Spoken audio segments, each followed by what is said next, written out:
aficionados a la medicina materno-fetal.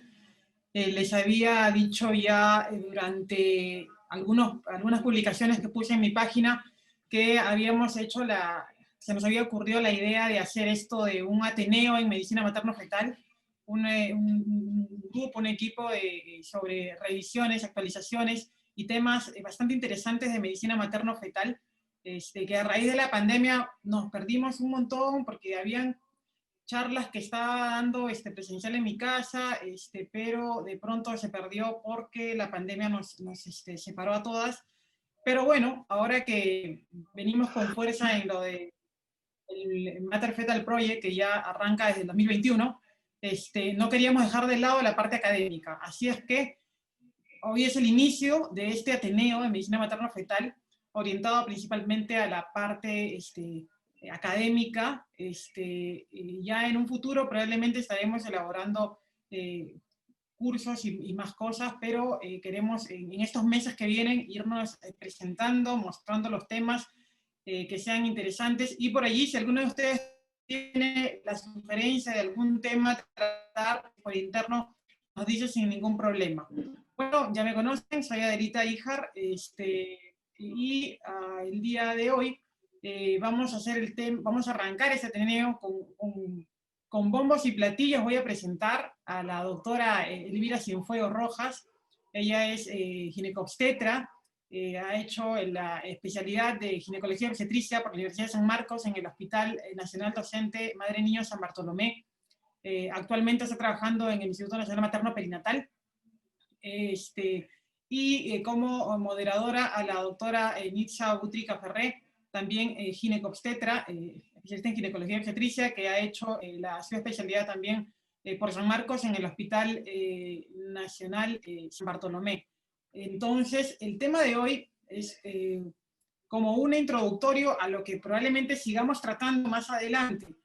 Se va a tocar de forma un poquito genérica temas hot, temas bastante interesantes y calientes de medicina materno-fetal que están en constante cambio de actualización y probablemente sigan así.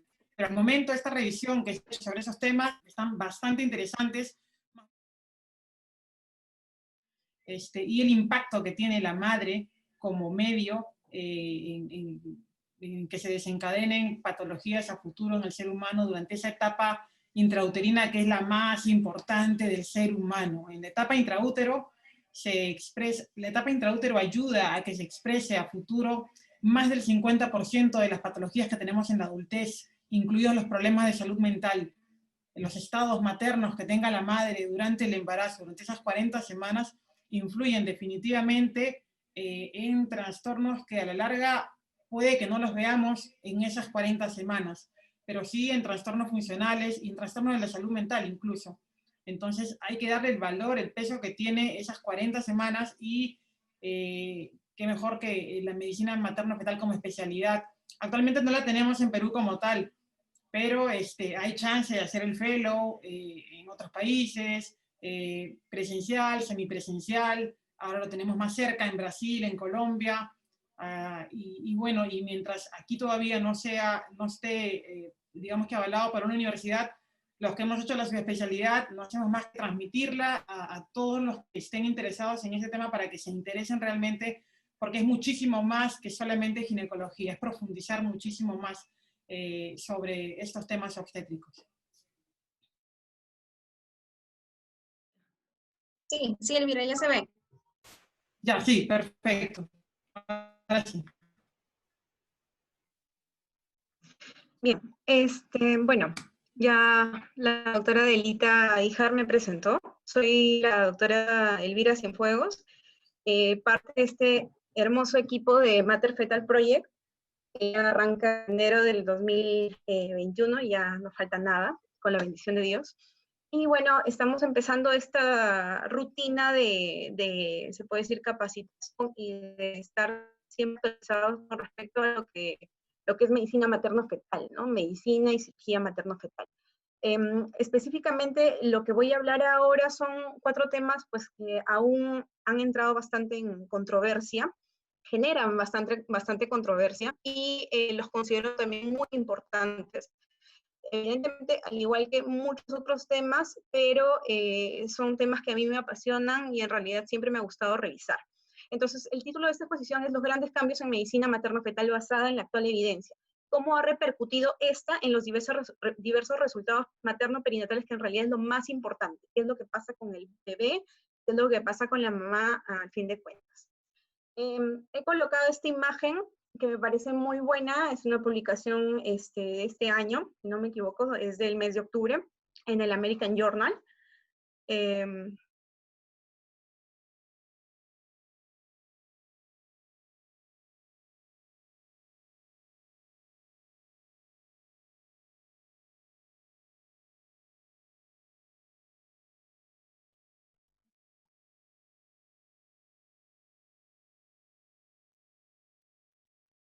Y bueno, lo que describe principalmente acá es lo que ya hace mucho tiempo de lo que nos habló bastante el profesor Kipros Nicolaides, ¿no? La importancia de lo que es hacer una buena grafía morfológica en el primer trimestre. Y lo he anexado a la siguiente frase. Desde que se incorpora la nueva vida, es decir, ya desde la concepción, se sabe que hay un antes salvable. Por ejemplo, los factores de riesgo, hipertensión, diabetes, mi paciente haya sido fumadora, que ha tomado alcohol antes de salir embarazada, son después potencialmente modificable.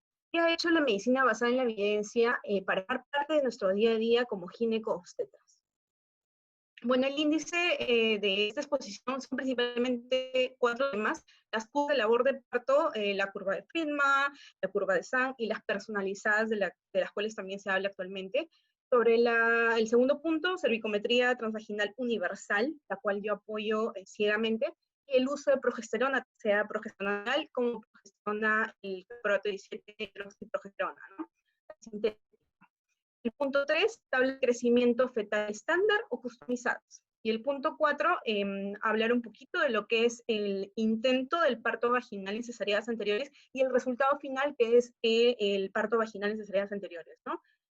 Pacientes pues que también tienen riesgo de ruptura uterina, ¿no? Entonces estos 4 puntos vamos a hablar en este momento. Curvas de labor de parto, Friedman, Sang o personalizadas. He hecho una revisión sobre lo que había leí en realidad los primeros escritos de Friedman.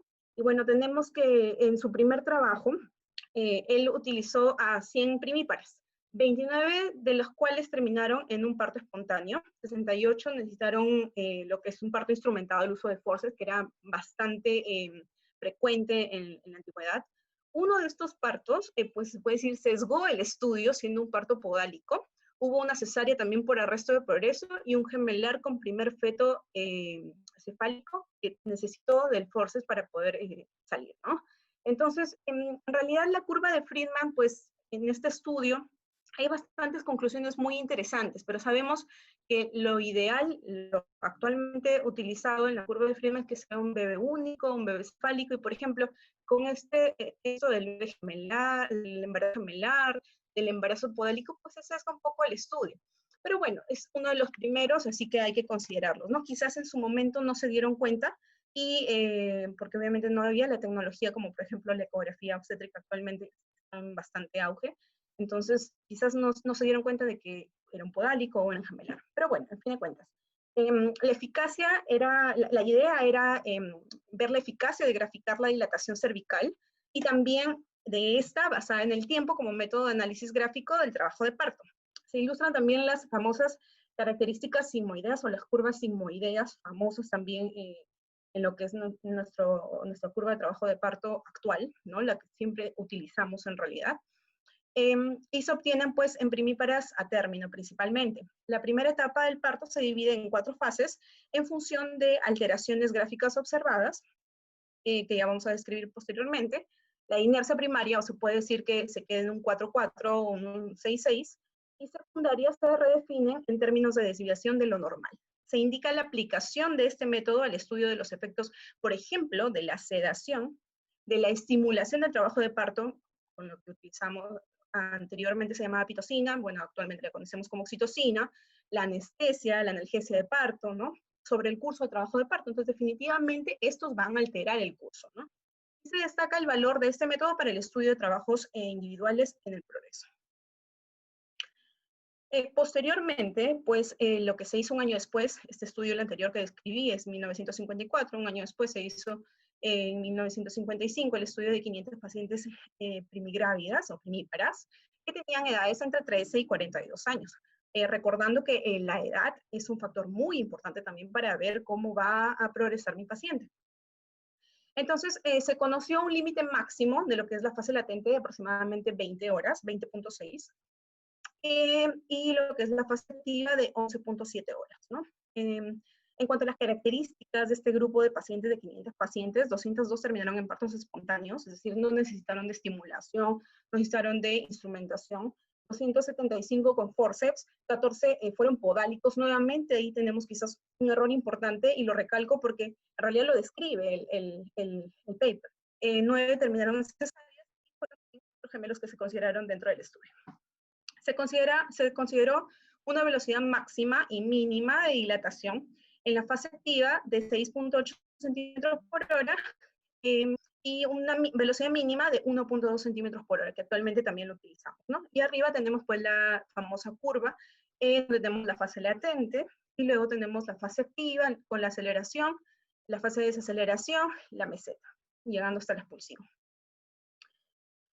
En cuanto a las características que variaban de lo normal que había encontrado Friedman, tenemos la prolongación de la fase latente o fase latente prolongada conocida actualmente. De estas 527 pacientes terminaron en este tipo de alteración y se necesitó, lo describen acá, un RAPE, que significa lo que utilizamos actualmente como un despegue de las membranas, ¿no? Lo que es la inercia clínica también, que la paciente pues definitivamente no encontramos dinámica, tenía dinámica quizás cada 2-3 minutos y ahora no la encontramos, y pues hay una detención de esta fase activa o de esta fase latente, ¿no? Cuando el útero no se contrae adecuadamente en este trabajo de parto, que debe ser pues cada 2-3 minutos, hablamos de inercia. Esto ocurrió con 46 pacientes de las 500. Y también lo que es el trabajo de parto precipitado. Estos son términos que los trabajamos desde hace más de 50 años, casi 70 años en realidad, y están vigentes hasta el momento, ¿no? Y también hay una prolongación de desaceleración. Se puede decir que todas esas alteraciones del curso normal o esperado de la curva, ¿no? El efecto de la sedación, podemos ver que cuando la sedación era muy pesada, porque utilizaban anteriormente la FDA, pues no contraindicaba el tema de la sedación, a comparación de ahora, utilizaban sedaciones ligeras y sedación pesada principalmente para el tema del dolor de la paciente, ¿no? Obviamente vemos una prolongación con sedación un poco más pesada y se puede decir precipitación con sedación un poco más ligera. El efecto de la anestesia, la famosa analgesia de parto también para el tema de dolor, no había mucha diferencia significativa, pero también ahí se puede apreciar en la curva puntual. El efecto de la oxitocina, definitivamente había se puede decir un acortamiento del tiempo de trabajo de parto, y el efecto del DCP, o la famosa desproporción o incompatibilidad cefalopédica, ¿no? También podemos ver una movilización de la curva hacia el lado derecho, es decir, una prolongación del tiempo. Posteriormente, bueno, vino la OMS a, puedo decir, patentar una curva y llevar prácticamente esta curva a todo el mundo para que sea usada de manera general, ¿no? En todas las pacientes, pero recordemos que cada paciente es diferente, ¿no? Cada una tiene diferentes factores de riesgo. Entonces, la necesidad de la OMS en 1994 de evitar menor cantidad de muertes neonatales, evitar menor complicación, ¿no? Incluso también reducir quizás la tasa de cesárea, porque lo describen también en su paper en 1994, pues quizás no fue la adecuada, porque no tuvieron de alguna manera la idea de colocar una curva específicamente para una paciente, por ejemplo, una paciente obesa mórbida, a comparación de un paciente que tiene un índice de masa normal, ¿no? Entonces, cada una avanza a su propio ritmo, diferente. Y bueno, tenemos al lado derecho, pues la curva que patentó lo que es la OMS, seguido de lo que dijo Friedman en sus dos papers, tanto de multíparas y primíparas, y guiándose con esto, pues viendo una curva, perdón, de acción, una curva de alerta, en donde, bueno, ya sabemos que hasta el momento se sigue utilizando, ¿no? Con respecto a SAM, bueno, posteriormente se hicieron muchos más trabajos que fueron entre el trabajo de la OMS y el trabajo en el 2002 de SAM, se postuló pues hacer por lo menos un par de estudios, con diferencia obviamente de estudios prospectivos, ¿no? Ver cómo va en diferentes poblaciones funcionando una curva pues que sea un poco más personalizada. Entonces, se utilizaron en el año 2002 1.329 partos que fueron recogidos de pacientes entre 1992 a 1996. Criterios de inclusión, pues ellos sí fueron un poco más rígidos con el tema de los criterios de exclusión a comparación de Friedman, lo cual ya podemos ir comparando, ¿no? Tenemos criterios de inclusión, por ejemplo, que sean sí o sí nulíparas, que sean fetos únicos, edades gestacionales, perdón, edades de las pacientes de 18 a 34 años, edades gestacionales de 37 a 41,6. Si bien es cierto, Friedman no se refiere a pacientes a término al 100%, se sabe que incluyó a pacientes de 35 y 36 semanas. Que el inicio del trabajo de parto sea espontáneo, que los bebés sí o sí sean bebés encefálicos, únicos encefálicos, que ingresen en el momento del ingreso por emergencia, tengan una dilatación menor de 7 centímetros para poder guiarse, sí, que ya teníamos una curva. Sabemos que a partir de los 8 hay una progresión un poco más lenta, ¿no? Entonces, pues compararon el estudio de Friedman de 1955 de nulíparas, el estudio de Friedman de 1978 de multíparas, y Sang con este estudio, con 1.329 pacientes, casi el triple de lo que utilizó en 1955 Friedman. Entonces se dieron cuenta que la curva no era así tan rígida como él la presentaba, ¿no? Entonces hubieron bastantes diferencias. Hubo una progresión mucho más lenta de 4 a 6 centímetros, ¿no? Y una progresión mucho más rápida desde los 6 centímetros a más. Berghella, que sabemos pues que es un profesor 2, que fue retrospectivo, este ya fue prospectivo entre el año 2002 al año 2010, recogiendo aproximadamente 8 años de estudio, pues tenía una muestra mucho más grande, 26.838 partos. La fase activa, él concluyó que la fase activa no debe iniciar antes de los 5 centímetros, por eso postulaba que podía ser entre 5 a 6 centímetros, que es el estándar. Claramente el inicio de la fase activa no desencadena la velocidad de la dilatación, y eso podemos ver que es un punto comparativo muy importante con respecto a Friedman. La dilatación progresiva va más en razón, ¿no? 2 horas para diagnosticar una disfunción es muy corto antes de los 6 centímetros.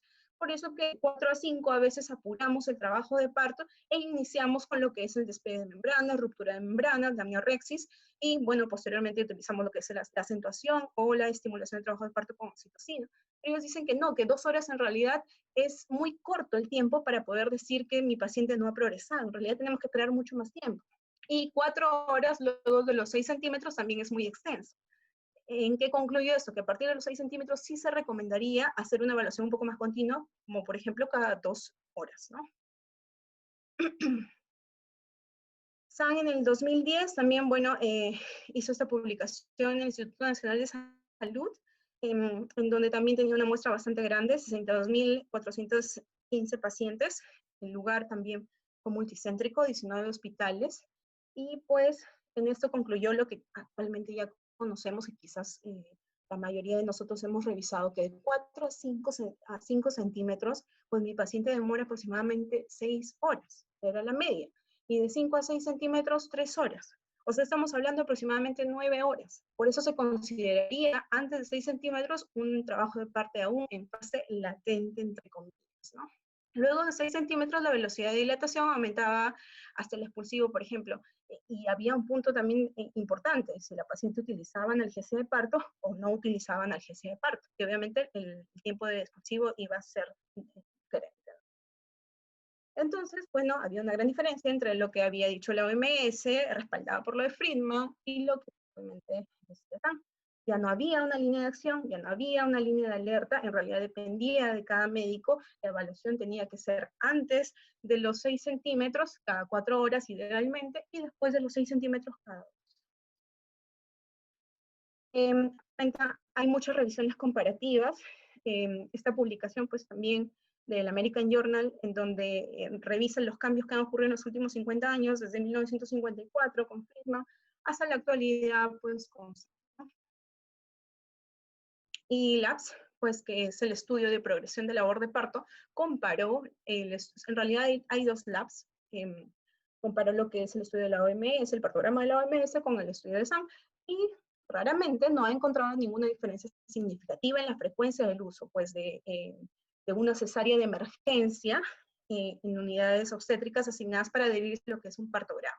Sabemos que la curva de SAM reduce de manera drástica lo que es una cesárea de emergencia, porque obviamente prolonga un poco más el trabajo de parto, pero en realidad este estudio, por ejemplo, no encontró diferencias significativas, ¿no? Que nos deja esto de enseñanza, pues que aún todavía se continúa, lo dice Berghella también en sus últimos escritos, no hay una curva de parto estandarizada.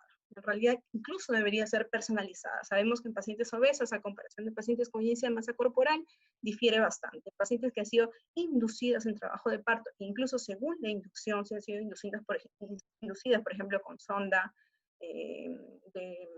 han sido inducidas con sonda, con balón, han sido inducidas, por ejemplo, con lo que es prostaglandinas u oxitocina, es diferente, ¿ok? Entonces, cada uno, las sociedades obviamente respaldan cada uno a la curva que mayor les parezca o les convenga quizás a su población, pero en realidad deberíamos tener una estandarizada acá en el Perú. Otro punto importante, segundo punto, cervicometría transvaginal universal y progesterona. Ya en la historia, bueno, se remonta en realidad, bueno, desde el uso de la aparición de lo que es la ecografía obstétrica con Ian Donald, cuando empezó a descubrir, por ejemplo, esto de las dos cabezas en brazos jarares, la columna vertebral, la presión del polihidramus, con una ecografía 2D que en realidad era bastante primitiva, pero muy importante para empezar, ¿no? En 1990 se supo que la predicción del riesgo de parto pretérmino se utilizaba bastante lo que es la ultrasonografía mediante la medición del cuello uterino. La doctora Adelita Híjar pues ha hecho una ponencia muy interesante también sobre lo que es cervicometría. Y lo que hizo Frank Andersen en 1990, pues con 178 pacientes, una muestra bastante pequeña, determinó que en pacientes con longitud de cuello menor a 39 milímetros, el riesgo de parto pretérmino era de aproximadamente el 25%. Entonces, y también comparó lo que es el tacto digital, ¿no? La evaluación clínica del cuello uterino, y se dio cuenta que era muy superior la longitud de cuello, aproximadamente en un 75% para predecir parto pretérmino, ¿no? Con respecto a los siguientes estudios que se hicieron en 1994, el examen ultrasonográfico también fue siendo mucho más importante con respecto a la evaluación del cuello uterino, incluso superior a lo que es la examinación, el examen digital cervical, ¿no? La longitud de cuello a las 23 semanas de gestación y la predicción del parto espontáneo, pues acá tenemos una curva que creo que todos hemos visto en algún momento, con longitudes de cuello menores a 25, menores a 20, menores a 15, específicamente menores a 15 milímetros, pues el riesgo de parto pretérmino aumenta exponencialmente, a comparación de una longitud de cuello superior a 15 milímetros, ¿no? Consideramos un punto de corte que es un percentil 10 de 25 milímetros, pero hay otros que consideran un percentil 10, un percentil mínimo, ¿no? Para hablar de lo que es cervix corto, de 15 milímetros. En realidad queda como 25 milímetros. Respecto a la cervicometría universal, he utilizado estas imágenes de Callen para poder resumir por qué es tan importante utilizar una cervicometría transvaginal universal. Definitivamente, la cervicometría tiene que ser transvaginal, no puede ser transabdominal. Uno, porque para ser transabdominal necesitamos que la vejiga esté llena. Y la vejiga sabemos que alarga, obviamente por la presión que ejerce sobre el cuello uterino, y pues obviamente nos causa una alteración, una longitud mayor, ¿no? Hay estudios que lo diferencian más o menos de 8 a 10 milímetros, que es bastante para poder comparar pues un cuello uterino, por ejemplo, de 18 milímetros a comparación de un cuello uterino, si le sumamos 8 milímetros más, de 26 milímetros, que sería un cuello uterino normal. La edad gestacional es muy importante. Callen refiere que la edad gestacional en la que debe realizarse la cervicometría transvaginal universal debe ser entre la semana número 16 hasta la semana número 24.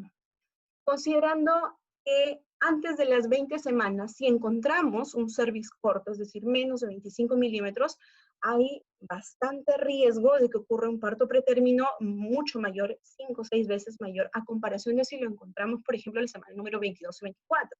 Es por eso que principalmente se rige la cervicometría transvaginal universal en realizarse en la ecografía morfológica entre las 20 y 24 semanas, ¿no? Hay bastantes características que, bueno, no las voy a explicar ahora, pero bueno, tenemos que tener obviamente los labios de manera simétrica, no hacer una ecopulsión muy forzosa, la vejiga vacua, ¿no? Y se mide específicamente el orificio cervical interno al orificio cervical externo. Tenemos 3 formas de medirlo según lo que nos refiere Allen. Allen nos refiere, por ejemplo, de que podemos hacer una medición de orificio cervical interno a externo. Podemos hacer 2 medidas, ¿ok? Entre el punto más bajo del cuello uterino hacia el orificio cervical interno y de este punto más bajo hacia el externo. Y, por ejemplo, si la medida difiere más de 5 milímetros, pues de preferencia coger esta suma de 2 mediciones. Las características de un buen screening, de un screening universal, y que en realidad son las con las que cuenta la cervicometría. Que la enfermedad sea clínicamente importante. Estamos hablando de prevenir parto pretérmino. El principal síndrome, en realidad, que causa mayor morbimortalidad en neonatos. Entonces, es muy importante que la enfermedad está claramente definida, definitivamente. Se sabe que un parto pretérmino ocurre antes de las 37 semanas. Que tenga una buena prevalencia conocida, obviamente, difiere bastante. Por ejemplo, en Estados Unidos es del 11%, en otros países pues va entre el 5, 7, 8%, ¿no? Y que obviamente haya pues una historia natural que sea conocida y que se conozca también esa fase sintomática, ¿no?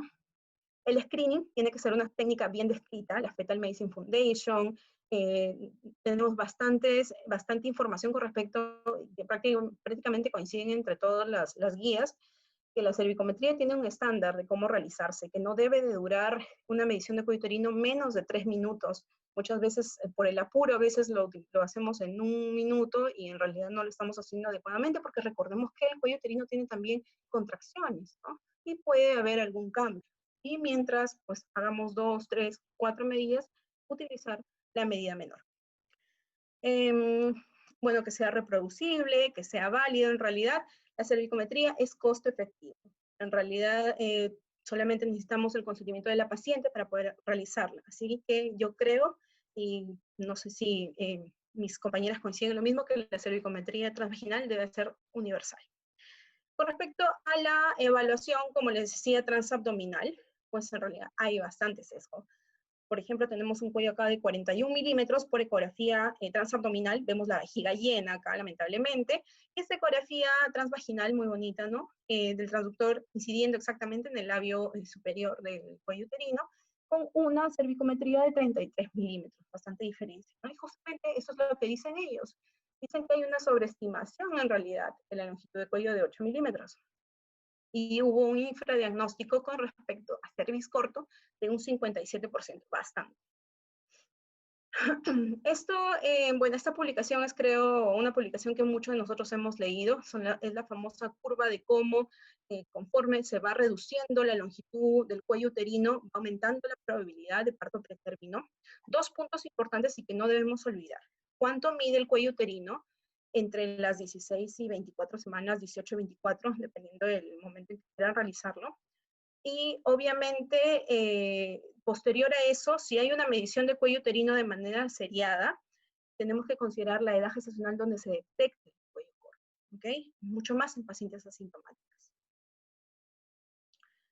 En pacientes pues, menores, la doctora Hassan en el año 2000 determinó que pacientes con cuello corto, un cuello menor a 15 milímetros, hubo una cercanía de aproximadamente el 50% de riesgo de parto pretérmino, ¿no? O sea, 2 bebitos, 2 mamás que tenían cuello corto, una de 12, otra de 13, pues una terminaba en parto pretérmino, que en realidad es bastante. Después la misma doctora Hassan fue autora de lo que es el Pregnant Trial, que prácticamente confirmaba la importancia de lo que es la cervicometría universal, ¿no? El doctor Bergele en el año 2007, lo vuelvo a recalcar, porque él está en todo lo que es estas actualizaciones de medicina materno-fetal, también determina que dependiendo de la edad gestacional y de la medición del cuello uterino, se determina un cierto porcentaje o probabilidad de riesgo de parto pretérmino. Eso quiere decir que mientras yo lo detecte de manera más precoz y el cuello sea mucho más corto, hablamos de un cuello de 15, 20, menos de 25 milímetros, la probabilidad va aumentando mucho más. Lo mismo sucede para otro outcome, otro resultado adverso, como lo es el tema de la infección intramniótica, ¿no? La triple I o la coriomionitis, como lo conocemos todos nosotros, ¿no? Entonces, mientras más corto sea el cuello y la aparición de este cuello corto sea en la menor edad gestacional posible, mayor probabilidad tanto de parto pretérmino como de infección intramniótica. Otro punto importante también a considerar, aparte de la cervicometría, pues es lo que se conoce como el ángulo cervical anterior, que es exactamente la medición de la parte posterior del segmento, el punto del orificio cervical interno, y luego el trazo pues, que se realiza hacia el orificio cervical interno, ¿no? Se considera que mientras más obtuso, más o menos 120, 126, mayor probabilidad de parto pretérmino, a comparación de un ángulo que se acerca mucho más a los 90 grados. Y con respecto al famoso SLATch, que quizás ha cobrado mayor importancia en los últimos años, el doctor Kusanovic, que es un chileno reconocido, que también trabaja bastante con el doctor Romero, con el doctor Conde Agudelo, el doctor Da Fonseca, tienen bastantes estudios con respecto al cuello corto, determina que la presencia del LOCH incluso puede duplicar el riesgo de parto pretérmino si se asocia a un cuello corto. El doctor Da Fonseca publicó un artículo junto con el doctor Quipros y el doctor Parra de Chile, en el New England, en donde en el año 2007, con 24.620 pacientes, primero de población, y eligiendo 413 pacientes con longitud de cuello de 15 milímetros a menos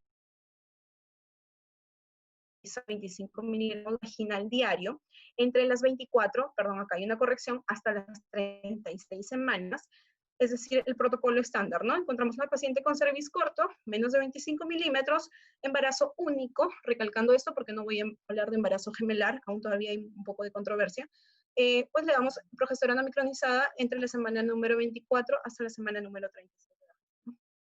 Encontró el doctor Da Fonseca, encontró que el riesgo de parto pretérmino en pacientes que utilizaron la progesterona micronizada fue de 19.2%. Si nos damos cuenta es bastante alto aún, pero eran pacientes con alto riesgo, ¿ok?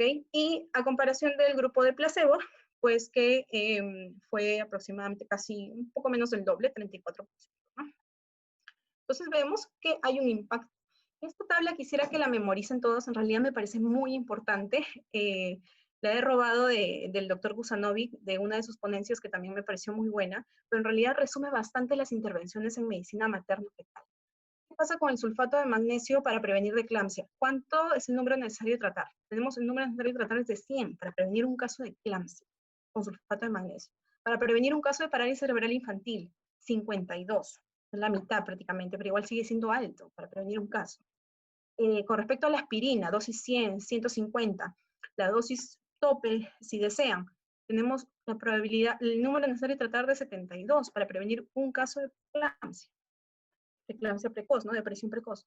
Los corticoides, pues, y ahí como que nos motivamos un poco más con el uso de los corticoides porque tenemos que el número necesario de tratar para prevenir un caso de distrés respiratorio es de 11 para prevenir un caso, ¿no? Y de muerte neonatal, pues el doble, 22. ¿Qué pasa con la progesterona? Pues los números van aproximadamente en realidad con lo que es los corticoides. Y la progesterona vaginal no ha sido hasta el momento aprobada por la FDA. Eso es algo también muy importante. Incluso el caproate 17 hidroxiprogesterona sí ha sido aprobado y actualmente con toda la controversia de lo que ha causado la última publicación, lo quieren retirar. Pero la progesterona vaginal no ha sido aprobada, entonces en realidad lo estamos utilizando de manera clandestina, ¿no? Se puede decir.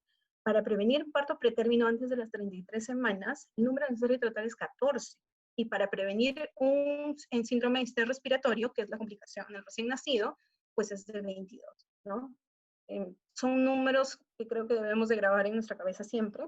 Los pueden revisar en cualquier evidencia está, pero vemos que los corticoides y la progesterona vaginal hacen el bueno, el doctor Sánchez, en la publicación también que presentó en el Colegio Americano en el año 2005 también, indica que el uso del caproato de 17 alfa hidroxiprogesterona reduce la incidencia de parto pretérmino y también de bebés pequeños almacenes, ¿no? Con respecto a, bueno, acá se juntaron quizás los máximos exponentes en lo que es parto pretérmino, ¿no? El doctor Romero, el doctor Kipros Nicolaides, Conde Agudelo, Brien también tenemos, la doctora Hassan, que fueron los máximos exponentes, hicieron una revisión sistemática y un metaanálisis, pero con datos de pacientes individuales. ¿Qué quiere decir eso? No solamente cogieron, descargaron el artículo y lo revisaron, no. O sea, cogieron la data en Excel y revisaron uno por uno los casos para poder obtener esta conclusión, ¿no? Dijeron que el odds ratio con respecto a el uso de la progesterona vaginal para prevenir parto pretérmino y comorbilidad neonatal era de 0.58, ¿no? Disminuyendo un poco a 0.5 en menos de 28 semanas y aumentando un poco más en menos de 35 semanas a 0.69. Es decir, factor protector definitivamente en realidad un índice de confianza bastante bueno, ¿no? Entonces, por ese lado, muy bien. Después vino la controversia del doctor Mays, ¿no? El año 2003, donde ya pues empezaba a utilizar lo que es la progesterona vaginal, empezó a utilizar esta progesterona sintética, 17 alfa hidroxiprogesterona caproato. Acá quiero detenerme un poco, no es igual hablar de una progesterona natural como la micronidad a comparación de la 17 caproato 17 alfa progesterona. ¿Por qué? Porque los efectos adversos son diferentes, son diversos. Con el 17 hidroxiprogesterona caproato se ha encontrado, por ejemplo, aumento del riesgo de diabetes gestacional, ¿no? Y también es por ahí donde se han encontrado algunos resultados adversos con respecto al neurodesarrollo hasta los 2 años. Pero ¿qué dijo May en el año 2003? Utilizó a 310 mujeres, en donde estas 310 pues les dio progesterona semanalmente a partir de la semana número 24 hasta la semana número 37 a dosis de 150 miligramos. Y comparó a estas con un placebo de 153, perdón, en donde pues fueron un grupo de similar características. Pero acá vamos a especificar por qué se compara bastante con el último resultado que tenemos del año 2019. Bueno, entonces él encontró que sí, había una reducción bastante importante, con un riesgo relativo, un protector de 0.66, ¿no? Entonces definitivamente concluyó que sí había evidencia de que podía utilizarse, ¿no? ¿Qué pasa posteriormente? Empieza a distribuirse el 17 caproato de hidroxiprogesterona en pacientes principalmente que tenían antecedente de parto pretérmino, porque es en estos pacientes donde se utilizan, no en pacientes con cervicorto, porque en ellas no tiene efecto mayor. Bueno, acá tenemos otro estudio, lo que es la progesterona vaginal, con el estudio Optimum, en donde podemos ver algunos criterios de inclusión, por ejemplo, que haya tenido un parto pretérmino previo, que haya tenido una pérdida en el segundo trimestre, que haya tenido una ruptura prematura de membranas, ¿no? Que haya tenido, por ejemplo, un cono frío, un conolín, porque habla de procedimientos cervicales en realidad. Y también nos incluye lo que es la fibronectina. Sabemos que es bastante utilizada por lo que es predicción de RPM, pero en este caso también se utiliza bastante para lo que es predicción de parto pretérmino.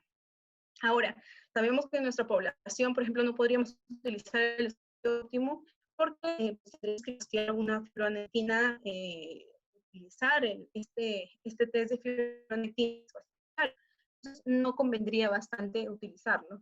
Pero en esto que concluyó el estudio óptimo, que no había beneficio en realidad del uso de la progesterona vaginal, ¿no?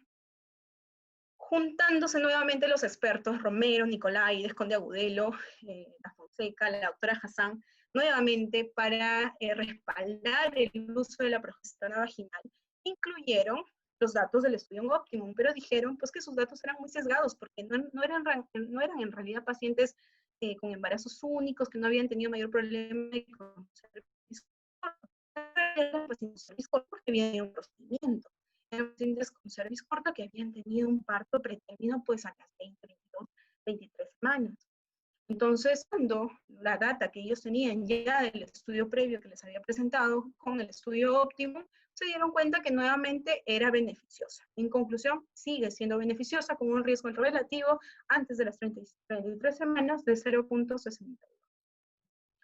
Y bueno, luego siguió el tema de la discusión de la 17 caproato hidroxiprogesterona hablamos del 2003, con el estudio de Mace, posteriormente se presentaron más estudios que dijeron que no variaba en realidad en nada, no mejoraba la tasa de partos términos en pacientes porque tenían cervix corto o en pacientes simplemente que tenían el antecedente, y muchos estudios no lo respaldaban. Ahora en el perinatology lo que salió pues fue que en Estados Unidos nuevamente se realizó un estudio en donde se incluyó 41 centros de Estados Unidos y 52 fuera de Estados Unidos. Con esto tenemos una alteración bastante importante de las características de nuestra población, a comparación del estudio de Mace, que fue únicamente estudio con pacientes de Estados Unidos. Ellos concluyeron, le dieron a 1.130 pacientes 17 caproato de hidroxiprogesterona y a 578 placebo. Vemos que la muestra del estudio de Mace es bastante mayor.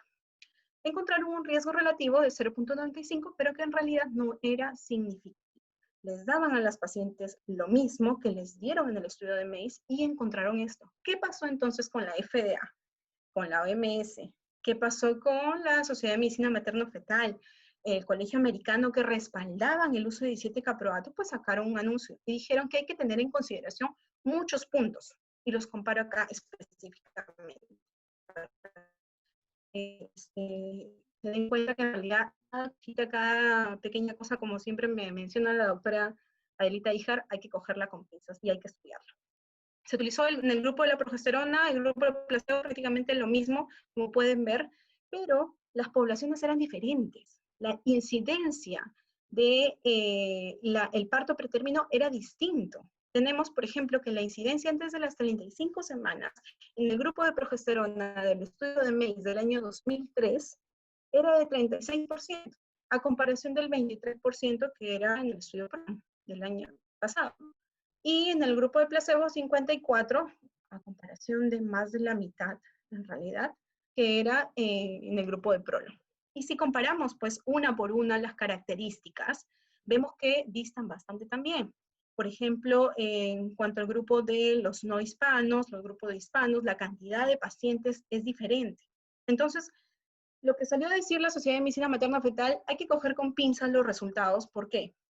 Porque no vamos a cambiar en realidad 17 años del uso de 17 caproato, que en realidad ha demostrado en muchos centros la mejoría en pacientes con antecedente de parto pretérmino, por un estudio que utiliza evidencias diferentes, que utiliza un tipo de población diferente, ¿no? Entonces, decir que sí, no eran americanas, ¿no? Y lo cual puede ir con respecto a nuestra población, en realidad. Y el estudio de Mace funcionó mucho mejor, ¿no? Y la incidencia fue mucho mejor. Perdón, el resultado del odds ratio fue mucho mejor a comparación del estudio de Prolong, porque pues se utilizó solamente un tipo de población un poco más, regular, ¿no? O sea, no eran mucho de Latinoamérica, muchos de color negro, ¿no? Muchos asiáticos, entonces había un poco más de homogeneidad. ¿Es costo efectivo? Sí. Como le expliqué en su momento, la longitud cervical es costo efectiva. Como le expliqué en su momento, el uso de progesterona vaginal aún no siendo aprobada por la FDA. ¿Qué pasa con 17 caproato y progesterona? En Estados Unidos, hasta antes del 2000 costó $15. Actualmente, bueno, antes del estudio Prolong, el costo era de aproximadamente $1.200 a $1.500. Estamos hablando de una dosis semanal. Entonces, lamentablemente, muchas industrias han intentado, pues, postear, ¿no? Obviamente su propio beneficio y todo, con los resultados positivos que consiguió Mace, pero actualmente ya se sabe y ya aún la FDA está viendo si retirar, pues, su apoyo hacia el uso de 17 caproato, porque también, como les dije, ha demostrado aumento de incidencia de la diabetes gestacional. Lo dejo, obviamente, para su propio criterio con toda la información que he colocado. Tablas de crecimiento fetal estándar o customizadas. Bueno, esta es una exposición que quizás ya la han escuchado anteriormente. Algunos residentes de San Bartolomé, porque la di en mis últimos meses de residente. ¿Qué es mejor? ¿Nacer tan pronto o nacer tan pequeño? ¿No? Esta fue una frase muy importante de Lagerkrantz en el año 1997, que la publicó en Lancet, ¿no? Donde hablaba, pues, de recesión de crecimiento fetal. Entonces, la historia en pocas palabras con respecto al uso de la ecografía y la importancia de determinar exactamente cuál es la causa de un bebito pequeño. Bueno, sabemos que en 1659, 1822 empezaron a dar grandes cambios con respecto a la aparición de los latidos cardíacos fetales y cómo monitorizar, entre comillas, que no era lo ideal, con un pinar, por ejemplo, entre 1844 y 1954. En 1958, el padre de la ecografía obstétrica, y podemos ver una imagen, el doctor Ian Donald, inició con la ecografía obstétrica al observar el cráneo y la columna fetal. En 1961, Warkani publicó en la OMS la importancia de longitud sobre el peso fetal. Actualmente ya sabemos que es todo lo contrario, ¿no? La longitud pues me sirve hasta antes de las 14 semanas, ¿no? Porque en realidad no puedo calcular un peso fetal estimado, pero ya a partir de la semana número 14 es importante realizar la biometría fetal, ¿no? Y bueno, también en el siglo XXI, Aloca en 1982, conocido por su triada del Doppler, de las pruebas de bienestar y del NST, ¿no? Había una amplia relación entre la edad gestacional y el peso. Es decir, la mayoría de bebés que pues tenían 28, 32, 34 semanas eran bebitos de menos de 2,5 kilos. Pero ¿qué pasaba con aquellos bebés que tenían menos de 2,5 kilos y tenían una edad gestacional al momento de nacer de más de 38 semanas? ¿Eran o no eran maduros? Entonces, ahí empezaron los términos de pequeño para la gestacional versus lo que es restricción de crecimiento fetal, ¿no? Y posteriormente lo que ya se conoce como una clasificación, o quizás, bueno, cada uno lo puede llamar como guste. A mí, yo lo considero en realidad una clasificación de lo que es la fisiopatología, ¿no? La restricción de crecimiento fetal temprana y la restricción de crecimiento fetal tardío. Y podemos ver imágenes de Ian Donald, lo menciono porque en realidad históricamente es algo muy importante. Ya podemos ver imágenes de lo que es la columna, que actualmente pues la podemos ver en ecografía volumétrica mucho mejor. Las dos cabezas en la parte inferior izquierda, el polidramnios, vemos este bolsón mayor bastante amplio, ¿no? Y la evidencia, por ejemplo, de si el bebé tenía alguna malformación o algo por el estilo, ¿no? Entonces, Ian Donald por ahí ya intentó primero evaluar algunas masas abdominales y se encontró con estas bellas incidencias. Entonces había una teoría del defecto placentario. Y esa teoría en realidad no se acuñó primero en un journal de obstetricia ni ginecología, se acuñó primero en un journal de pediatría. Y hablaron por primera vez de lo que es restricción de crecimiento intrauterino. Y se empezaron a preguntar muchas cosas, pues porque estos bebitos que tenían 38, 39 semanas pesaban menos de 2 kilos, 1,5 kilos, ¿no? ¿Qué estaba pasando? ¿Cuál era la etiología, la fisiopatología? ¿Cuál era la incidencia en la población general? ¿Era mucho más frecuente o había alguna característica en la mamá que hacía que quizás tenga mayor probabilidad de tener un bebito así? ¿Y qué ocurría pues con las membranas fetales y qué ocurría con la placenta? Entonces, en 1961, donde se publicó este journal, nos presentaron unos reportes de 27 casos muy interesantes. He recopilado algunos cuantos solamente para que sepan, nuevamente repito, históricamente qué es lo que pasó. En este caso, en la primera imagen, un recién nacido con extrema microcefalia y fisura palatina posterior. En el caso 2, también con fisura palatina y un RCU externo. En este caso 6, ya de un pequeño de 12 años que nació a las 38 semanas pesando 1 kilo, 240 gramos, que sabemos definitivamente que es una restricción de crecimiento fetal, con una madre de 37 y con hiperemesis en el primer trimestre. Vamos, quizás, ¿por qué fue la hiperemesis? Que a los 12 años llegó a tallar 1,32 m y pesar 22 kilogramos. Y su índice de coeficiente intelectual fue de 50, ¿no? Un caso 10 también que presentaron entre los tantos, de una madre gesta 9, de 39 semanas. El bebé pesó 1,244 gramos. La paciente tenía sífilis gestacional, era alcohólica, y vemos a este bebé ya a los 20 meses. Pesaba 5 kilos 440 gramos. O sea, le ajustas 4 veces más de lo que pesaba al momento de nacer, a los 20 meses. Tenía epilepsia y su coeficiente a los 3 años fue de 47. ¿Cuál era la característica de estos 4 casos que he presentado acá? Que todas las placentas eran pequeñas. Con esto no quiero decir que la única causa de restricción de crecimiento fetal sean las placentas pequeñas, pero históricamente, pues así pasó, así se empezó a descubrir, ¿no?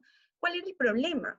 Había al momento de nacer, pues se daban cuenta que el bebito pesaba muy, muy poco, y había mayor mortalidad, morbimortalidad, como podemos ver acá en la curva del libro de Doppler Medicina Fetal del Dr. Gracos, en donde obviamente la mortalidad por lo menos difiere en 10, 15%, ¿no?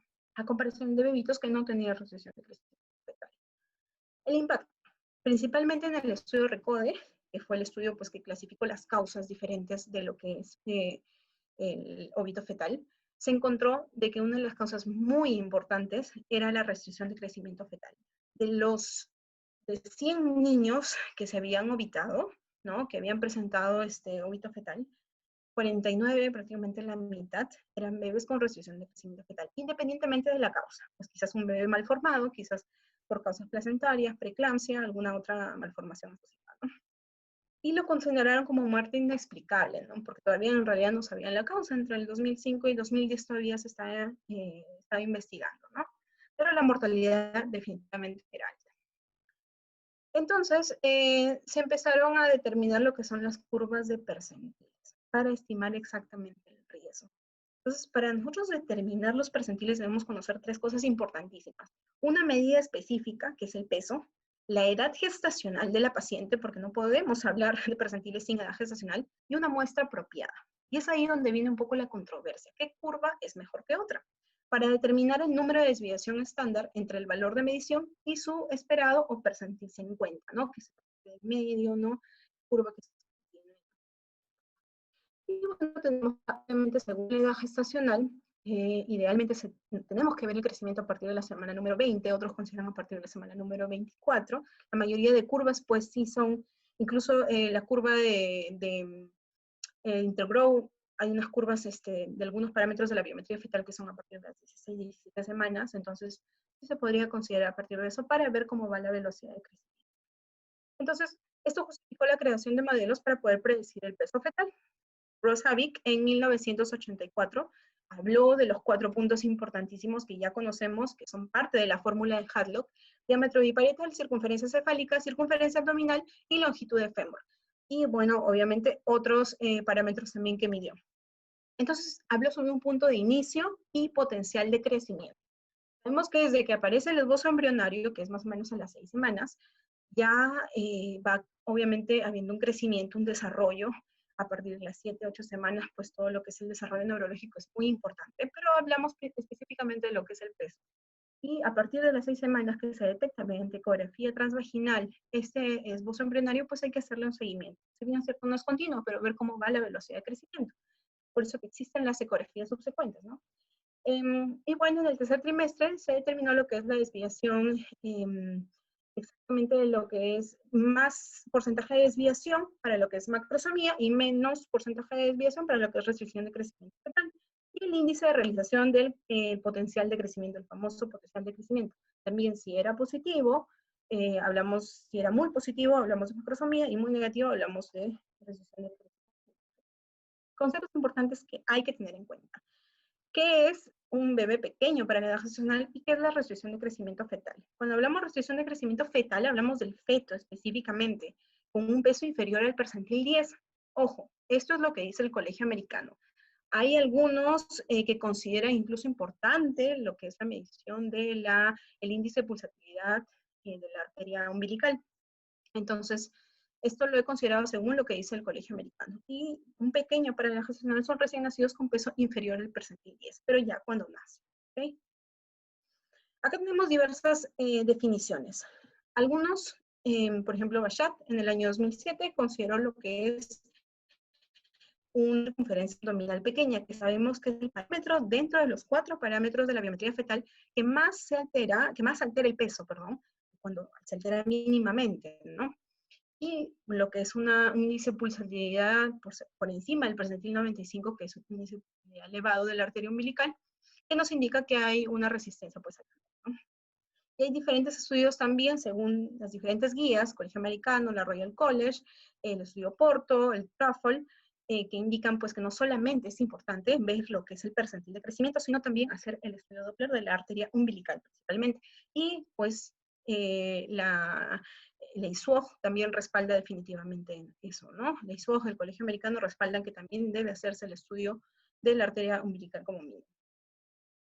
Entonces, bueno, antiguamente se hablaba de hiperplasia, se hablaba de hipertrofia, en realidad se hablaba de fetos por restricción de crecimiento simétrica y asimétrica. Actualmente sabemos que eso ya no se utiliza, pero la causalidad, la etiopatogenia es muy importante, y este cuadrito también me parece muy importante para poder verlo, ¿no? Sabemos que los bebitos, pues, que tienen enfermedades, cuya mamá tiene alguna enfermedad de fondo, por ejemplo, hipertensión, preeclampsia, generan esta alteración. Obviamente hay una menor suficiencia, una menor potencia de la placenta para poder irrigar al bebé, porque hay una vasoconstricción en las arterias espirales, ¿no?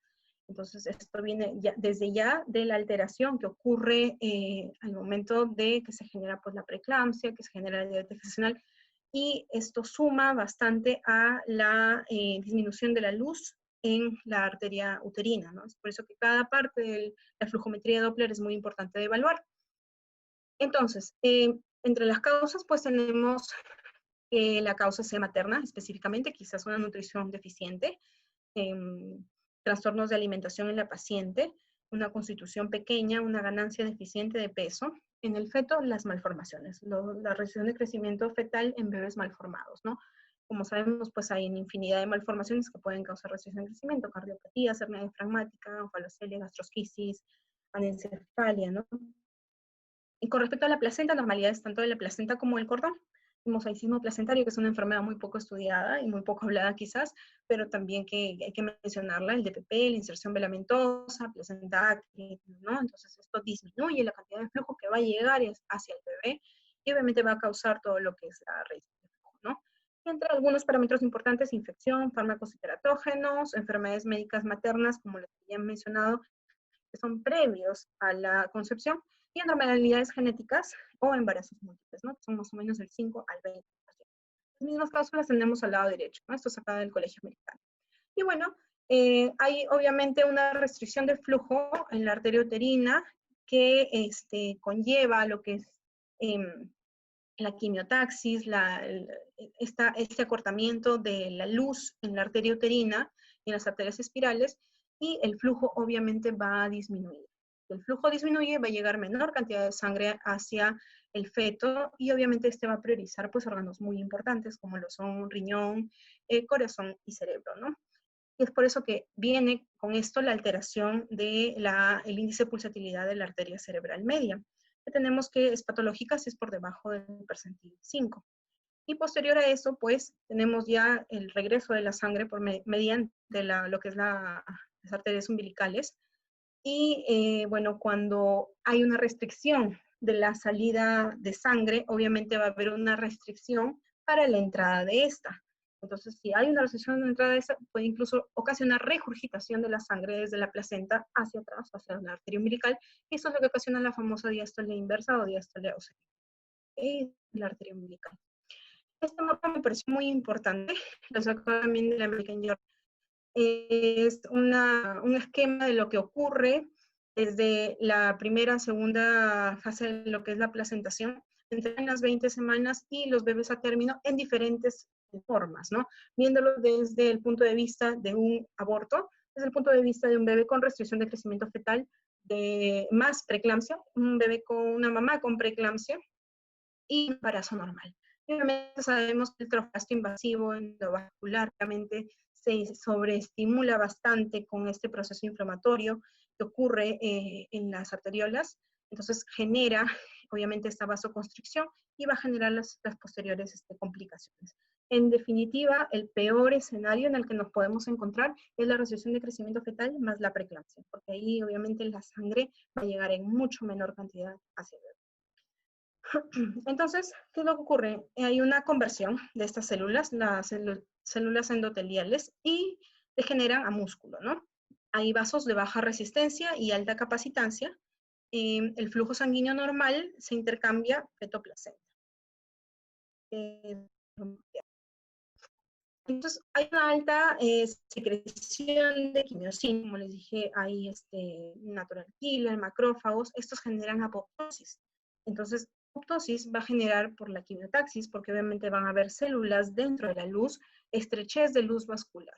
y un flujo sanguíneo mucho más reducido y un estadio obviamente de hipoperfusión, menor cantidad de sangre hacia el bebé. La sangre materna fluye hacia el espacio intervelloso con alta velocidad y pulsatilidad, que es lo típico que vamos a encontrar en una paciente pues, con riesgo de preeclampsia, por ejemplo, o riesgo de restricción de crecimiento intrauterino cuando evaluamos las arterias uterinas en la ecografía genética, por ejemplo, ¿no? Y promueve la vasoconstricción y la hipoperfusión placentaria, ¿no? Induciendo recurrentes lesiones de tipo isquemia o reperfusión, que esto ya va a ser en el feto. Entonces, hay diferentes factores angiogénicos que son muy importantes de recordar. De corín, lo que es este factor de crecimiento vascular endotelial, factor de crecimiento placentario, endoglina, endotelina. Entonces, estos son muy importantes para la proliferación y la remodelación, se puede decir, de la matriz y el colágeno. Y mientras estén presentes, y obviamente también la inhibición del óxido nítrico, que no debo olvidarla nunca, porque también es muy importante para que ocurran estas complicaciones dentro del vaso. Otra de las causas también últimamente estudiadas es lo que es el factor de crecimiento insulínico, que ya es epigenética, ¿no? No me voy a detener mucho acá porque en realidad es un tema bastante amplio, pero también se considera. Con respecto a la histopatología, pues acá tenemos el corte de una placenta a las 28 semanas, vemos lo que es la necrosis fibrinoide, toda la parte periférica y la persistencia del tejido muscular liso. Entonces, ¿existen métodos de screening o predicción para la restricción de crecimiento fetal? Definitivamente, ya que tenemos uno de ellos que es muy importante, el Doppler de la arteria uterina, que se evalúa obviamente a partir de la semana. Y bueno, a partir de la ecografía genética podemos evaluarla también, la ecografía morfológica, y podemos evaluarla en realidad en todo el trayecto del embarazo, no hay ningún problema, pero obviamente en cada una tiene diferentes valores el índice de pulsatilidad, tanto en el percentil 5 como en el percentil 95, y obviamente es mucho más importante en el primer trimestre. En el segundo trimestre vamos a ver los cambios, y con respecto a los marcadores bioquímicos, el screening combinado en el primer trimestre, pues tenemos varios, ¿no? El uso únicamente de la arteria uterina, por ejemplo, me da una predicción bastante baja, del 20%. El factor de crecimiento placentario, una sensibilidad del 75%, una especificidad bastante alta, del 98%. PAP-A, si este se encuentra reducido, una sensibilidad de 8 al 33%. Características maternas, características bioquímicas, y si a esto le sumamos también el Doppler de la arteria uterina, obviamente van a ir en aumento con respecto a la sensibilidad y también de la especificidad, ¿no? Entonces es muy importante utilizar un test combinado. Acá tenemos parámetros también, biomarcadores importantes para la predicción de restricción de crecimiento fetal. El PAP-A, si está disminuido, la alfa-fetoproteína, la beta-HCG también, si se encuentran reducidos, inhibina A, si se encuentra incrementado, factor de crecimiento placentario, lactógeno placentario. Entonces, estos factores también son importantes, si bien es cierto, no los realizamos acá de manera continua, pero también son importantes para poder determinar que son prácticamente los mismos también que se utilizan para preeclampsia, ¿no? Y el uso de la ecografía 3D para la volumetría de la placenta, ¿no? La altura uterina es importante, la sensibilidad es bastante baja en realidad, pero no debemos de dejar de realizarla. En realidad es muy importante quizás si se asocia también a otras alteraciones de las que ya había comentado, ¿no? Y obviamente nos va indicando de que quizás el crecimiento no es el adecuado, no es un crecimiento está estancando, es un crecimiento lento, entonces por ahí también vamos a otros estudios para poder complementarlo. Pero en realidad la sensibilidad solamente para detectar lo que es restricción de crecimiento es bastante baja. ¿Qué ocurre con la toma de presión arterial en el primer trimestre? Definitivamente es muy importante. Y la doctora Liana Pun en realidad siempre lo recalca, es muy importante la toma de por lo menos 2 presiones arteriales en cada uno de los brazos y el promedio de estas dos, ¿no? ¿Existen otros métodos de predicción? Sí, definitivamente existen, así como lo es como preventivo para la preeclampsia, también lo es preventivo para la restricción de crecimiento fetal, la aspirina en dosis de 150 miligramos. Y también tenemos otros medicamentos también importantes, como lo es el sildenafil o heparina de bajo peso molecular, que si bien es cierto, aún se encuentran en estudio, en otros lugares sí lo utilizan bastante, ¿no? Entonces regresemos al problema. El problema son las tablas. No debemos de seguir el estándar, porque hay tablas que son estandarizadas. busquemos personalizar las curvas, porque nuevamente, así como ocurre en pacientes que tienen, están en trabajo de parto y avanzan diferente por sus diversos factores de riesgo, también ocurre con la recesión de crecimiento fetal que las curvas deben ser diferenciadas a cada uno de los factores de riesgo distintos en la paciente. Entonces, pues sabemos que hay una recesión de crecimiento de inicio temprano, antes de las 32 semanas, y una de inicio tardío. La recesión de crecimiento temprano, en realidad, el gran desafío es el manejo, ¿no? Porque son bebés bastante pequeños a los que se les ha detectado esta alteración en la arteria umbilical, en el peso fetal, en la circunferencia abdominal. Hay una detención en la velocidad de crecimiento y pues el manejo es un bebé pretérmino, es un bebé muy pequeño, antes de las 32 semanas. ¿Qué es lo que podemos hacer? Y en los bebés de recesión de crecimiento fetal tardía, que es en realidad el mayor porcentaje, 70 a 80% del total, sabemos que la detección y el diagnóstico es un poco más difícil, ¿no? Porque obviamente las causas también son más difíciles. Definitivamente en la recesión de crecimiento temprano sabemos que la causa principal es placentaria ya en el 100%. En cambio, a comparación de esta, la recesión de crecimiento tardía, pueden haber otros tipos de causas. Esto fue lo que concluyó el estudio Delphi, que también ya muchos de nosotros lo hemos revisado. Lo principal que concluye, y creo que no debemos olvidar, es que no podemos meter en un mismo saco a los bebés que tienen malformaciones fetales o que tienen alteraciones cromosómicas. Definitivamente ellos tienen quizás todo el derecho porque esa placenta es muy pequeña, o sea, definitivamente va a ser muy pequeña, ¿no? No es que haya habido alguna causa que se haya instaurado en el embarazo, sino que ya definitivamente desde la parte cromosómica ya viene una alteración. Entonces, estos bebés deben excluirse para lo que es la recesión de crecimiento. Y con respecto a la recesión de crecimiento tardía, definitivamente los dos parámetros muy importantes son el peso fetal y la circunferencia abdominal. En esto se concluye, esto es más que todo para diferenciar la temprana de la tardía, el punto de corte 32 semanas, a diferencia de la temprana, por ejemplo, la tardía considera lo que es la desaceleración del crecimiento en más de 2 cuartiles, que es también muy importante de considerar, y el índice cerebroplacentario, a comparación de la temprana, que considera mucho más importante el índice de pulsatilidad de las arterias uterinas y de la arteria umbilical, ¿no? Como parámetros para poder determinar si ha sido precoz o ha sido.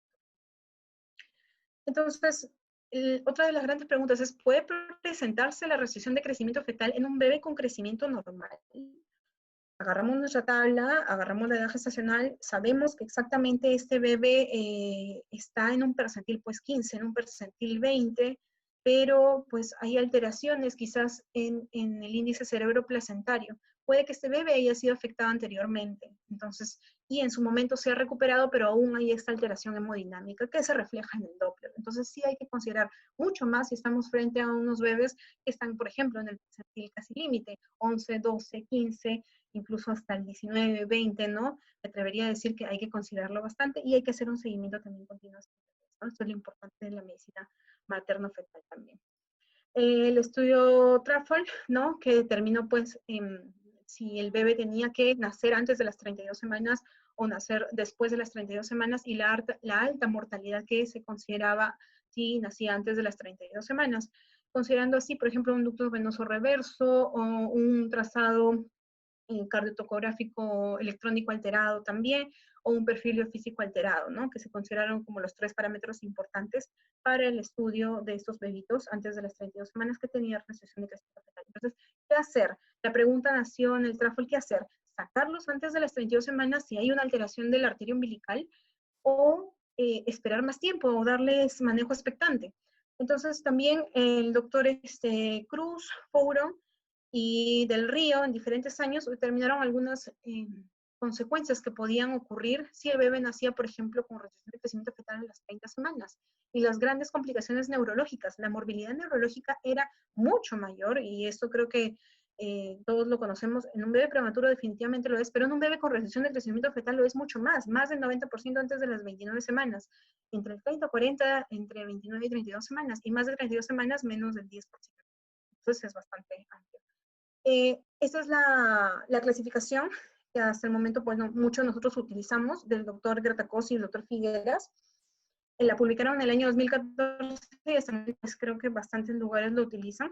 otros utilizan lo que es restricción de crecimiento temprana, tardía, otro severo, leve, ¿no?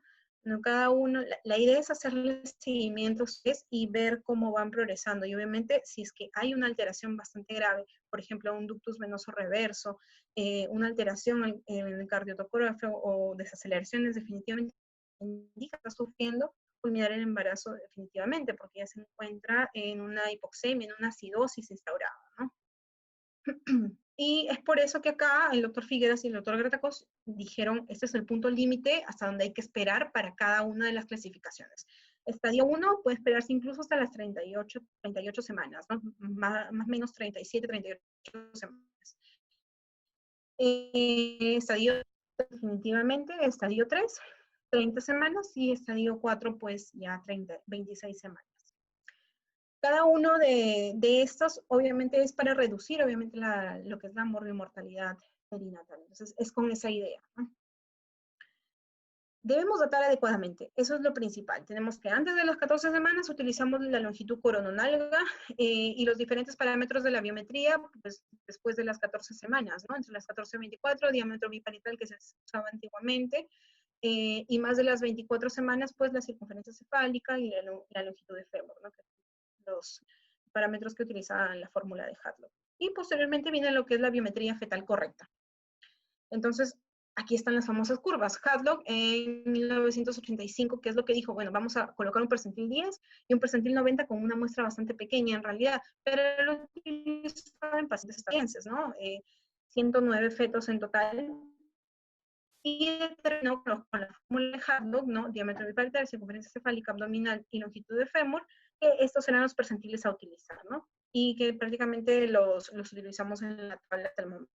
La OMS en el año 2017, con una muestra más grande, 1.439 fetos, también determinó que incluso con diferentes tipos, era un estudio multicéntrico, pacientes de Argentina, Brasil, República del Congo, Dinamarca, Egipto, Francia, o sea, en realidad era multicéntrico y lo hace bastante importante a este estudio, que habían diferentes puntos de corte para los percentiles, ¿no? Utilizando percentiles del 2.5 hasta el 97.5.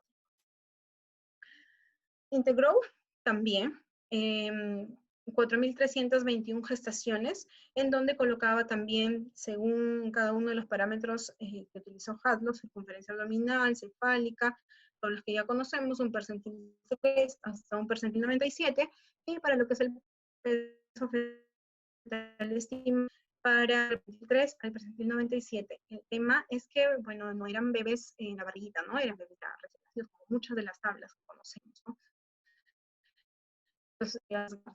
Así es sesgado. Entonces, tenemos lo que es las tablas customizadas o personalizadas que se ajustan a una serie de variables. Y es acá donde ya con un poco de curiosidad encontré esta aplicación que, bueno, lo podemos abrir cualquiera de nosotros solamente ingresando nuestros datos y creándonos una cuenta, en donde podemos ingresar el peso, la talla materna, el grupo étnico, la paridad, y sabemos que ya con esta tabla customizada o personalizada, la sensibilidad es mucho mayor para el diagnóstico de un bebé pequeño para la edad gestacional. Se reduce la tasa de falsos positivos y aumenta la predicción. Entonces, en definitiva, se tienen que utilizar tablas customizadas. Es lo que debería hacerse, en mi opinión. Una de las aplicaciones, como les estaba mencionando, que más se utilizan es la del doctor Romero específicamente, es el IGAP, en donde pues introduces desde el día en donde detectas a tu paciente todos los datos y vas posteriormente introduciendo cómo va creciendo cada uno de los parámetros de este bebé, diámetro biparietal, circunferencia cefálica, la longitud de húmero, ¿no? Y cada uno de los huesitos, y es ahí donde vas viendo este mismo aplicativo pues te va diciendo cómo va creciendo tu bebé y si está en riesgo o no está en riesgo, ¿no? Eso es lo interesante. Se hace a partir del segundo trimestre, ¿no? Y desde ahí ya puedes ingresar todos los datos y te dice exactamente cuál es el percentil 10 y el percentil 90 de tu bebé y se está yendo la curva de crecimiento ideal, ¿no? En el año 2005, para que sepamos que en realidad sí se apoya el hecho de analizar según nuestro tipo de población, según las características de nosotros como peruanos, se hizo una comparación, pues y obviamente sí, deberían de obtenerse curvas personalizadas, pero típicamente curvas con peso fetal, ¿no? No peso del recién nacido, sería lo ideal. Hay calculadores de riesgo y cálculo que se pueden utilizar pues para diferentes formas, la del Perinatology, la de Clinic Barcelona y la de Fetal Medicine Foundation, que creo que es la que más utilizamos la mayoría de nosotros, ¿no? Para estimar el riesgo de restricción de crecimiento fetal y estimar específicamente el percentil en el que se encuentra tanto el Doppler como también el peso del bebé, ¿no? Definitivamente el Doppler se debe de utilizar en bebés con restricción de crecimiento fetal porque va a disminuir la tasa de cesáreas, va a disminuir la muerte perinatal y obviamente va a disminuir las complicaciones neonatales. ¿Okay? Otros parámetros también a utilizarse, el parámetro del líquido amniótico, sí es importante, se sabe que la mayoría de bebés con restricción de crecimiento fetal se asocian a un oligohidramnios. La cardiotocografía computarizada, que es en realidad la que no tenemos también. Esta alteración es muy interesante porque se altera más o menos 3 a 4 días después del ductus venoso, por ejemplo. Comparación del perfil biofísico fetal, que se altera 2 días antes de la cardiotocografía y 2 días después del ductus venoso, ¿no? Entonces, mientras realizamos un buen perfil biofísico fetal, creo que podemos estar tranquilos, ¿no? Y obviamente nuestra cardiotocografía, nuestro NST, siempre sabiéndolo interpretar bien, ¿no? El manejo, corticoides y neuroprotección, siempre de manera balanceada, considerando la neuroprotección hasta antes de las 34 semanas inclusive, y los corticoides también hasta antes de las 34, y si es después de las 34, pues una sola dosis, es que antes no lo recibió. El GRIP Trial también demostró, fue un ensayo controlado aleatorio multicéntrico, se estudiaron 588 fetos entre las 24 y 36 semanas que fueron asignados al azar, y se vio que a partir de más o menos hasta los 2 años de edad que fueron evaluados estos bebés, hubo una tendencia hacia una mayor discapacidad de parto en el parto inmediato, en el grupo del parto inmediato, ¿no? ¿Qué quiere decir eso? Acá tenemos la comparación de los que dieron luz inmediatamente, ni bien se diagnosticó la restricción de crecimiento fetal, y de manera diferida, a pesar de tener el diagnóstico de restricción de crecimiento fetal. Obviamente, para quien era más el problema en el manejo inmediato, era mucho más el problema para el neonatólogo que estaba atendiendo, porque había mayor cantidad de muertes neonatales, porque era un bebito muy pretérmino. Y en manejo diferido definitivamente era el problema para el ginecobstetra, el médico fetal, que tenía que evaluar de manera continua al paciente, pero obviamente hubiera mayor cantidad de óbitos fetales, muertes fetales intrauterinas, ¿no? Pues sí, había que esforzar un poco. El estudio digital también, comparando, ni bien diagnosticamos una restricción de crecimiento fetal, hacemos un manejo expectante o hacemos una inducción inmediata en trabajo de parto. Entonces también lo que principalmente evaluó digital fue qué es lo que ocurre después de nacido el bebé, ¿no? ¿Qué es lo que pasa? Porque hay que hacerle un seguimiento. ¿Qué ocurre con el neurodesarrollo y la neuroconducta? Se dio cuenta que aquellos bebitos que habían sido inducidos y habían sobrevivido al tema de la restricción de crecimiento fetal, es decir, se le había cortado por completo el alimento de esa placenta, que no era suficiente. A pesar de eso, después de todo, el neurodesarrollo y la neuroconducta no mostraban mayores diferencias, ¿no? Entonces, por ese lado, estábamos bien. Y el estudio Porto, bueno, que recalcó nuevamente que quizás se debería de cambiar un poco la definición de la restricción de crecimiento fetal, utilizando sí o sí el Doppler de la arteria umbilical, como lo había repetido inicialmente, y lo que es el peso, pero por debajo del percentil 3.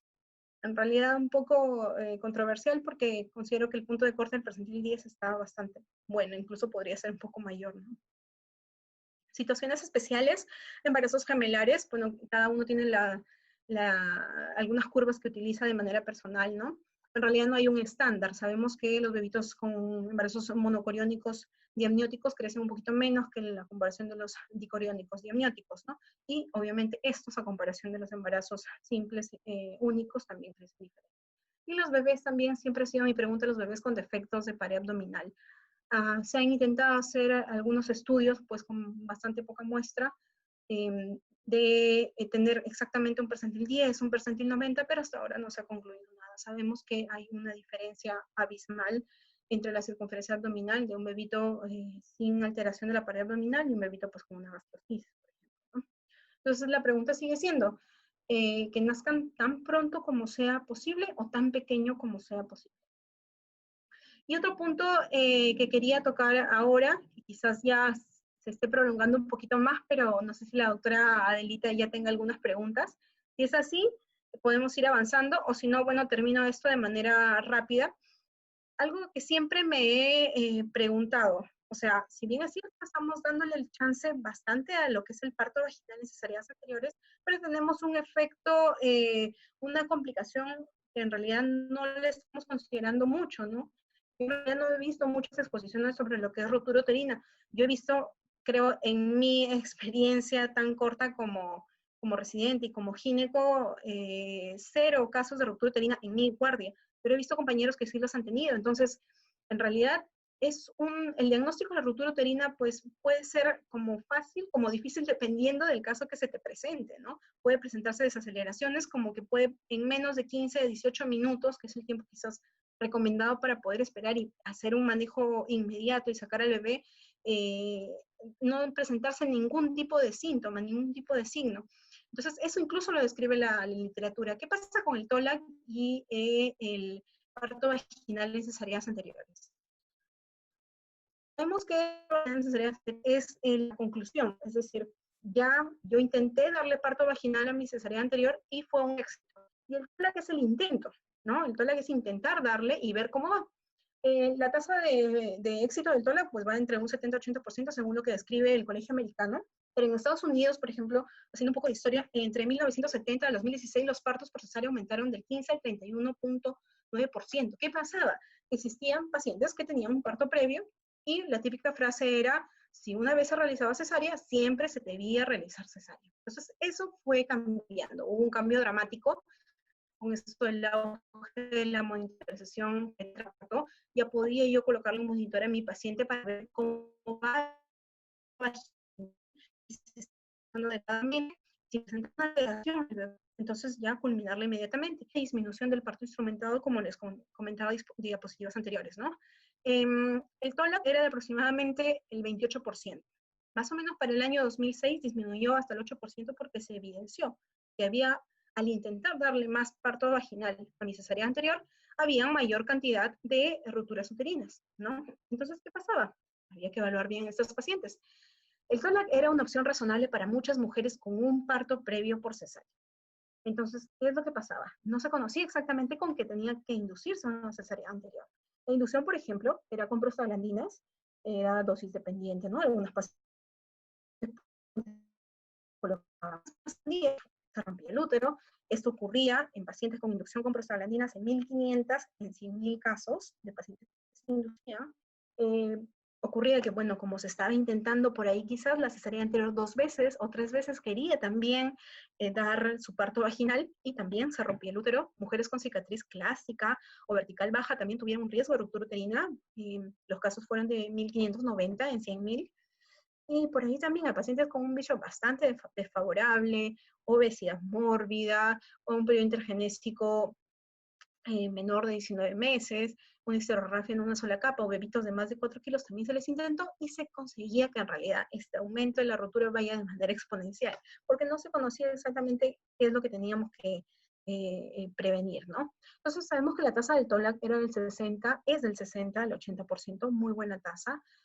Indicaciones, por ejemplo, de la anterior cesárea, es muy importante conocerla, por eso siempre le preguntamos en nuestra historia clínica a la paciente qué fue tu cesárea previa, cosa que por ahí también sabemos cómo ha sido la incisión, sabemos si ha tenido alguna complicación quizás, ¿no? O si ha tenido quizás una ruptura uterina previa. Entonces, por ejemplo, si hay un antecedente de que la primera cesárea fue por desproporción cefalopélvica, una falla del progreso, mi tasa de TOLAC es del 48 hasta el 60%. Si ha sido por un distrés fetal, ¿no? Que ya no va exactamente para lo que es una alteración del progreso, es decir, puede avanzar bien, pero el bebé pues en ese momento alteró sus latidos, entonces la tasa de éxito aumenta un poquito más, va al 60%, de un 49 al 69%.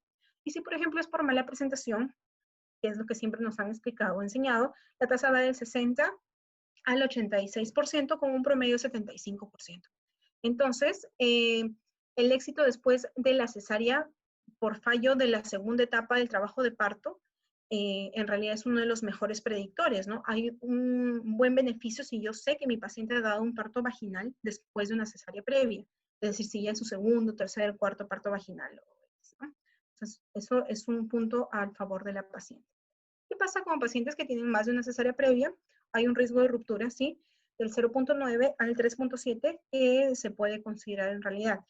Ahora, es ofrecerle parto vaginal a pacientes que son cesáreas anterior 2, 3 veces. Si bien es cierto, en otros lugares se realiza, e incluso tengo entendido que en hospitales como el Hospital San Bartolomé, en tiempos, hace tiempo, ¿no? También se realizaba, hay mayor riesgo, nuevamente, hay mayor riesgo, el riesgo aumenta. No es exponencial el aumento, pueden ver un 3.7%, no es mucho, pero aumenta y puede ocurrirnos en alguna de nuestras guardias, ¿no? Entonces hay que considerarlo bastante. El hecho de que sea un bebé de más de 4 kilos. Lo que el Colegio Americano dice, lo he puesto tal cual, por sí sola no es una contraindicación, ¿ok? Pero muchas veces si encontramos un bebé que por ecografía me sale 4.400, 4.500, no le voy a dar parto vaginal. Eso es lo que normalmente hacemos, ¿no? No le damos chance vaginal. Entonces, lo que nos dice el Colegio Americano es que sí se podría intentar. Ahora vamos a la capacidad resolutiva de cada uno de los hospitales, ¿no? En Estados Unidos, obviamente, la capacidad resolutiva puede ser más rápido. El hecho de tener una sala de operaciones al costado de nuestra sala de partos. Entonces, la respuesta es mucho, mucho más rápida. Y el riesgo de ruptura uterina, como les dije, más o menos va a pacientes que también tienen 2 cesáreas, 3.6%. Más de 40 semanas también, por sí sola, no es una contraindicación. Y aquí sí puedo respaldar, sí, pacientes de 41 semanas se les puede inducir, ¿no? Hay métodos de inducción, por ejemplo, con el balón, la sonda Foley, en donde sí se ha visto, si bien es cierto, no es grande el éxito del TOLAC, pero sí se puede hacer, ¿no? Obviamente mediante supervisión. Incisión vertical baja previa, también por sí sola no es una contraindicación. Incisión previa desconocida. Sí se le puede ofrecer el TOLAC, excepto si sospechamos sí o sí de una incisión clásica por una prematuridad extrema. Por ejemplo, si mi paciente me dice que su cesárea ha sido porque el bebito venía en transverso, tuvo una ruptura de membranas y tenía pues desaceleración fuentes y tenía, por ejemplo, 27, 28 semanas. Entonces podemos sospechar por ahí que la incisión ha sido clásica. Y en embarazos gemelares también por sí sola no es una contraindicación. Hay estudios que indican que si el primer bebito, por ejemplo, si los dos vienen encefálico o viene un cefálico podálico, se puede intentar el parto vaginal, ¿no? Pero como les digo, son papers, son estudios que no son acá nuestros, sino son recopilados de otros lugares. Entonces, hablamos de ruptura uterina. La evidencia sobre ruptura uterina es bastante amplia. Desde ocurrida y diagnosticada la ruptura uterina, de 10 a 37 minutos son minutos de oro, que son muy importantes, porque ocurre la anoxia fetal, empieza la hemorragia, es decir, tenemos el reloj en nuestra contra, tanto para el bebé como para nosotros, y definitivamente es una emergencia obstétrica. Ocurre una hemorragia uterina, ocurre un sufrimiento fetal, expulsión del feto, placenta de la cavidad abdominal, necesidad de un parto por cesárea inmediatamente, y la reparación uterina también, pues, incluso puede llevar a lo que es una histerectomía. Entonces, definitivamente es una catástrofe y hay que manejarla inmediatamente. ¿Qué pasa con el uso de los inductores y el riesgo relativo de estos al ser utilizados? Bueno, haciendo una revisión, encontré el estudio quizás más grande que he podido revisar con respecto a los diferentes inductores de trabajo de parto en cesáreas anteriores. Cuando se intenta el TOLAC, por ejemplo, de manera espontánea, hay un riesgo relativo de 0.44% de ruptura uterina. Si se aumenta, es decir, si se estimula el trabajo de parto, por ahora empieza a disfuncionalizar y estimula el trabajo de parto, 0.7%. Si induzco yo el trabajo de parto mediante oxitocina, 0.8%. Y si induzco mediante prostaglandinas, por ejemplo, me da incluso el doble, ¿no? De lo que es la inducción con oxitocina, de 1.6%. Ahora, estos son estudios hasta el año 2002, que son los únicos que he encontrado de manera organizada. Pero hay estudios posteriores que sí indican que puede ser incluso hasta 30 veces más el riesgo a comparación de un TOLAC de manera espontánea, ¿no? Que mi paciente venga en trabajo de parto y que progrese de manera adecuada. Entonces, obviamente, toda la información hay que cogerla con pinzas. Con más de una cesárea anterior va a haber riesgo. Más de una cesárea anterior el riesgo relativo es de 1.36. Entonces, a comparación de lo que nos dice el Colegio Americano de 0.7, hay un riesgo incluso doble cuando la cirugía previa han sido 2 cesáreas. Acá tenemos también bastantes estudios que pueden revisar también con respecto a la ruptura uterina, diferentes riesgos relativos. Si bien aumenta el riesgo, se puede ofrecer el TOLAC, repito, se puede ofrecer, yo no lo estoy aconsejando a todos los hospitales ni nada por el estilo, simplemente se puede ofrecer, es decir, hay evidencia de que sí se ha ofrecido y sí ha resultado de manera efectiva, de manera positiva, ¿no? Pero también hay un riesgo de ruptura uterina que si bien cierto, no aumenta exponencialmente, aumenta. Histerorrafia en una capa, la doble capa, no ha demostrado diferencia significativa y creo que la mayoría de estudios lo respaldan, ¿no? En realidad, una o doble capa, no hay ningún problema. El famoso doctora S salía anterior 3 veces, 4 veces y tiene una gestación de 16, 15 semanas. ¿Le coloco o no le coloco misoprostol? En realidad no ha habido mayor diferencia significativa. Puede colocar misoprostol. El riesgo de una ruptura uterina es menos del 0.5%. La predicción también es aquí donde apuntamos a lo que es la ecografía. Medimos lo que es el espesor del segmento, ¿no? El área donde ha sido la cicatriz previa. Y es ahí donde encontramos bastantes puntos de corte, hay bastante evidencia, por ejemplo, Rosenberg dicen que la medición de este espesor entre las 36 y 38 semanas, siempre con la vejiga llena, tenemos un espesor, un punto de corte de 3.5 milímetros, con una sensibilidad de 88% y una especificidad del 73%. Y si nos acortamos un poquito más, sí hay mucho mayor riesgo de ruptura uterina. Por ejemplo, si a esta edad gestacional, entre 36 y 38, que es más o menos la edad gestacional ya acercándose al parto, ¿no? que deseamos que ocurra en cesáreas anteriores, es de aproximadamente 2 milímetros, hay un aumento significativo del riesgo de ruptura uterina. Entonces, siempre considerar, incluso podemos ir practicando al momento de realizar la ecografía transabdominal, ¿no? La biometría del bebé. Tiempos importantes. El intervalo de tiempo menor a 20 minutos se asocia a menor incidencia de muerte neonatal o intraparto. Cada minuto adicional aumenta el 10% riesgo de la muerte y disminuye el 5% un niño sano. Entonces, definitivamente cada minuto cuenta, ¿no? Si tenemos a la operación lejísimos, vamos a esperar que baje un ascensor. Si no hemos diagnosticado a tiempo porque no hemos monitorizado, por ejemplo, todas las cesáreas anteriores deben tener un monitor permanente para ver cómo están los latidos, entonces ahí estamos perdiendo tiempo importantísimo, ¿no? Y ya han habido casos. Si, por ejemplo, si el defecto se ha confinado a la cicatriz anterior, el riesgo de ruptura es similar en la siguiente gestación. Se debe de culminar entre las 37 y 38 semanas, si es que tienen una ruptura uterina previa, y entre las 36 y 37 en pacientes también con ruptura uterina previa, según el Colegio Americano, ¿no? ¿Por qué es tan importante las dosis de analgesia de parto? Porque mi paciente a mayor dosis está requiriendo es porque siente mayor dolor. Entonces, si le estoy dando mayor dosis, la probabilidad de que se me rompa el útero es mayor, no por la analgesia de parto, sino porque estoy encubriendo un dolor que va en aumento y va en mayor requerimiento de la paciente para poder colocarle la analgesia de parto, ¿no? Entonces, más cuidado con la analgesia de parto. Quizás se puede considerar 1 hasta 2 dosis, pero si la paciente requiere de más, hay que tomarlo con pinzas, ¿no?